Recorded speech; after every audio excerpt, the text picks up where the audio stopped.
মুখ্যমন্ত্ৰী পত্নী হিচাপে কিমান সম্পত্তিৰ মালিক ডলি গগৈ জানিলে চকু কপালত উঠিব আপোনাৰ।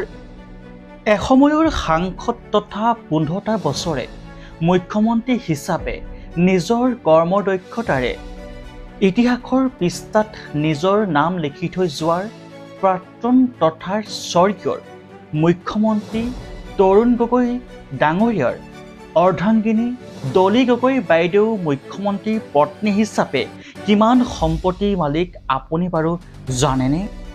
বিচৰা হ'লে একালৰ সাংসদ তথা 15টা বছৰে মুখ্যমন্ত্ৰী হিচাপে ইতিহাসৰ পৃষ্ঠাত নাম লিখি থৈ যোৱাৰ তৰুণ গগৈ দেৱৰ পত্নী ডলি গগৈয়ে সম্পত্তিৰ পাহাৰ গঢ়িব পাৰিলেহেঁতেন, নিজৰ নামত ক্ৰয় কৰিব পাৰিলেহেঁতেন অসমৰ হাজাৰ হাজাৰ চাহ বাগান, বিচৰা হ'লে পাৰিলেহেঁতেন হোটেল ৰেষ্টুৰেণ্ট নাইবা ব্যক্তিগত শিক্ষানুষ্ঠান লগতে নাৰ্ছিং হোম খুলিবলৈ, বিচৰা হ'লে পাৰিলেহেঁতেন 3-4টাৰ ছেটেলাইট চেনেলৰ মালিক হ'বলৈ।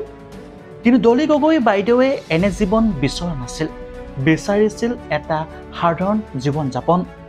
এগৰাকী খুব সহজ সৰল এগৰাকী সততাৰ পত্নী হিচাপে ডলি গগৈ বাইদেউৰ নাম আজিও জিলিকি আছে।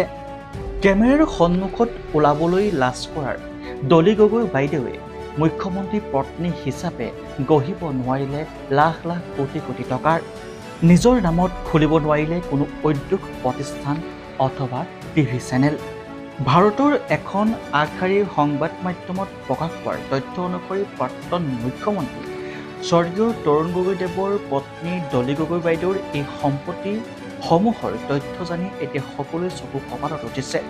সকলোৱে তেখেতৰ প্ৰতি সন্মান শ্ৰদ্ধাৰ বৃদ্ধি পাবলৈ ধৰিছে, কিয়নো মুখ্যমন্ত্ৰী পত্নী হিচাপে তেখেতে যিমান সম্পত্তি গঢ়িব লাগিছিল সিমান সম্পত্তি গঢ়িব নোৱাৰিলে। এই তথ্যবোৰ পাছতে এতিয়া অসমৰ একাংশ ৰাইজে ডলি গগৈক প্ৰশংসাৰে উপচাই পেলাইছে।